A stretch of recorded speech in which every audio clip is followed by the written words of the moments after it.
Bonsoir à tous, bienvenue.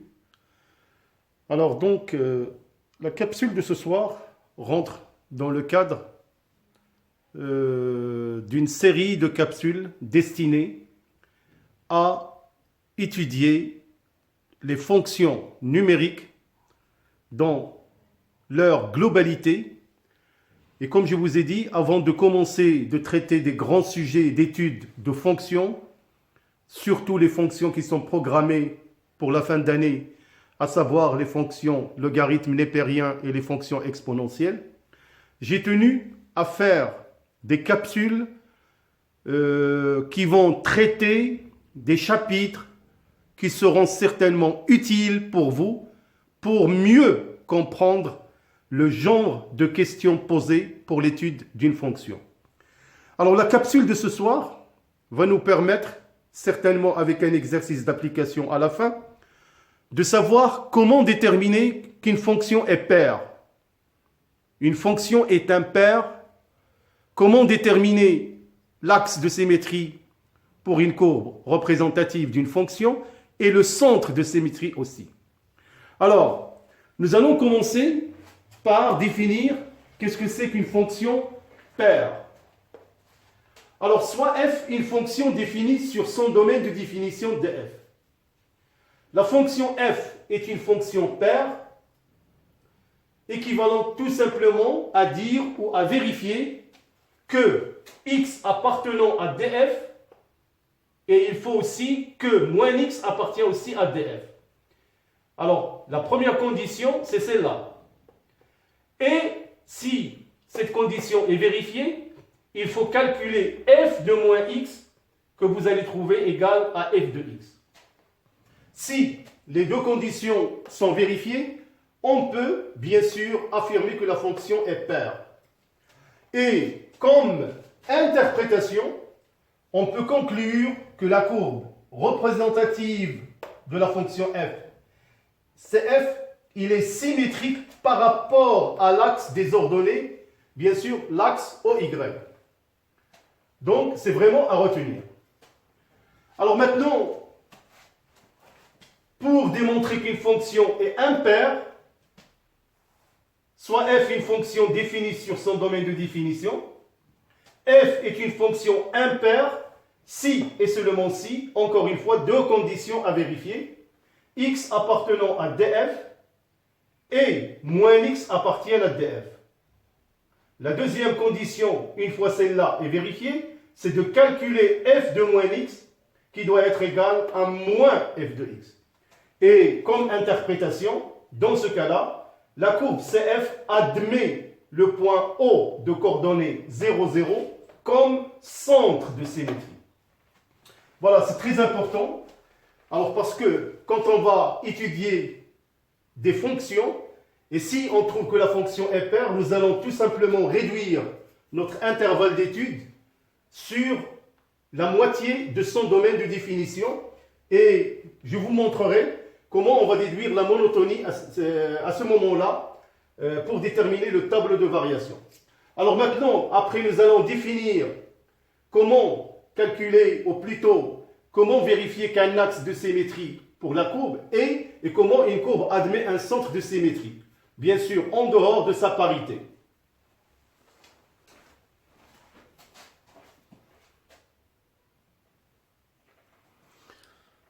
Alors maintenant, nous allons montrer comment déterminer un axe de symétrie d'une courbe CF d'une fonction.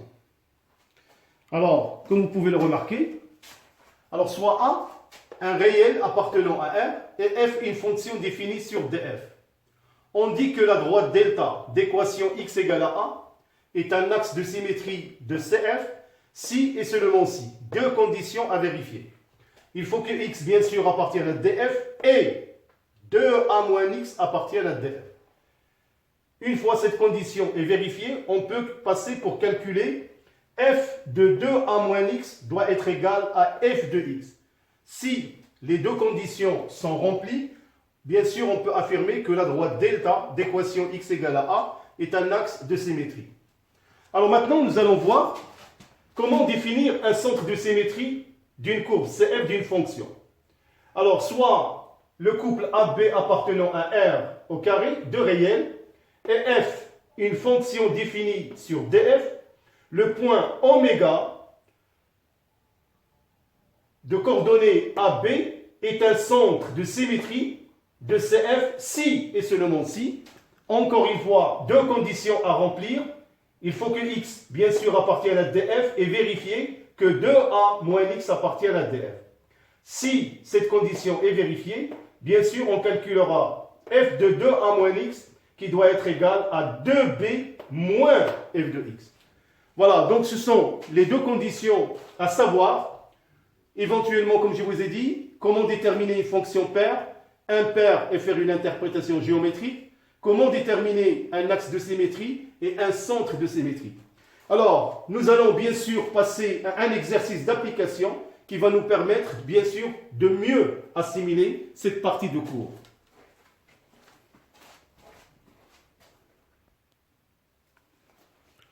Alors, donc, nous allons passer, pour faire cet exercice d'application, alors, soit la fonction f de x définie comme suite. F de x égale racine carrée de x carré moins 2x plus 7. Déterminer son domaine de définition. Question numéro 2, soit CF, la courbe représentative de f dans un repère orthonormé OIJ. Montrer que la droite delta d'équation x égale à 1 est un axe de symétrie. Donc je vous laisse le temps, bien sûr, de réfléchir, d'appliquer les équations plutôt ou les propriétés qu'on a vues il y a un instant.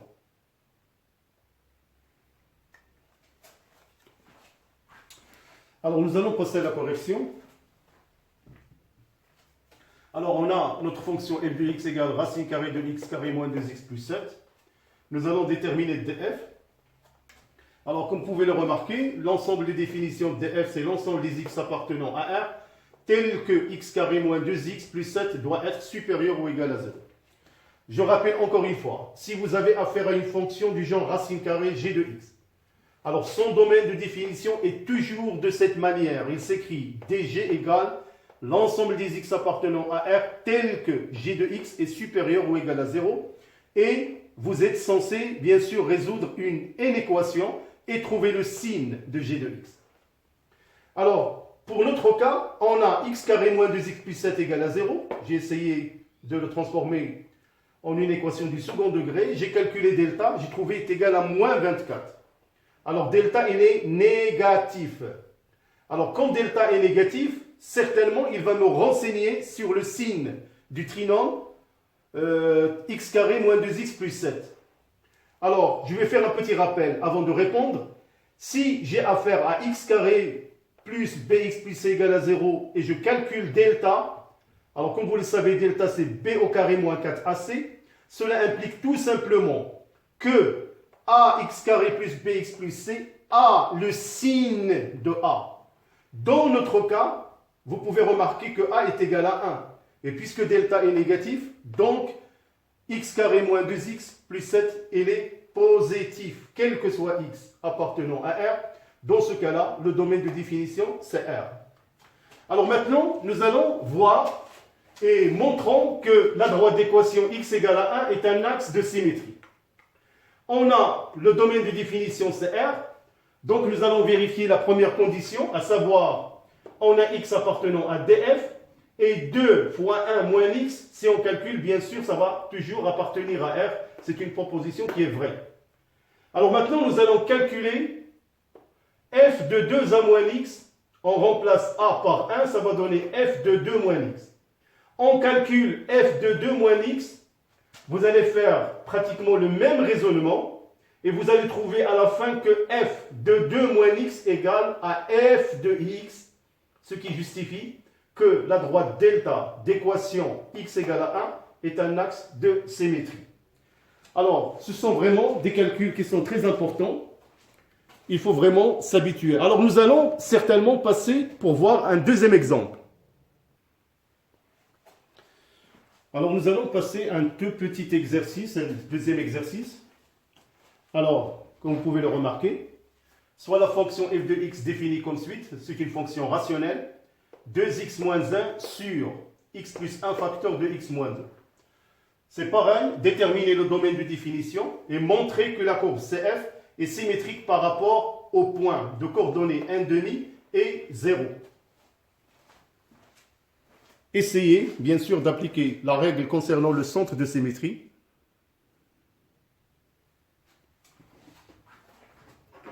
Alors maintenant, nous allons déterminer donc le domaine de définition pour la fonction f de x, 2x moins 1 sur x plus 1 facteur de x moins 2. Alors, le domaine de définition de f, c'est l'ensemble des x appartenant à R, tel que x plus 1 facteur de x moins 2 est différent de 0. Nous allons calculer pour le produit x plus 1, x moins 2 égale à 0, ce qui fait que x plus 1 égale à 0, ou x moins 2 est égal à 0. Donc, le dénominateur s'annule pour x égale moins 1 ou x égale à 2. Alors, bien sûr, donc, pour que la fonction soit définie, donc il faut que df, c'est l'ensemble R privé des valeurs moins 1 et 2. Notez bien, c'est pour vous, si par exemple vous avez une fonction h de x sous forme d'une fonction rationnelle, g de x et k de x. Le domaine de définition dh, c'est l'ensemble des x appartenant à R, tel que k de x est différent de 0. Donc, il faut faire très attention. Alors maintenant, nous allons montrer que i de coordonnées 1,5, 0 est centre de symétrie ACF.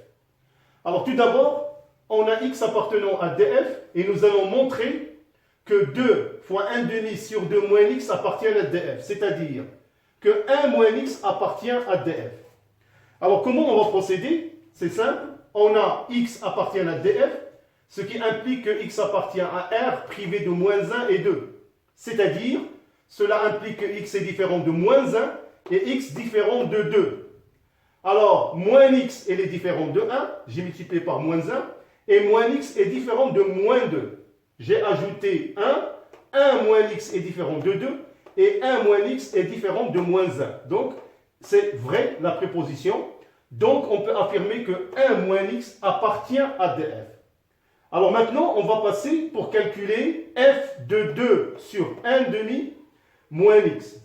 C'est-à-dire, nous allons calculer f de 1 moins x et voir est-ce qu'il remplit la condition du centre de symétrie.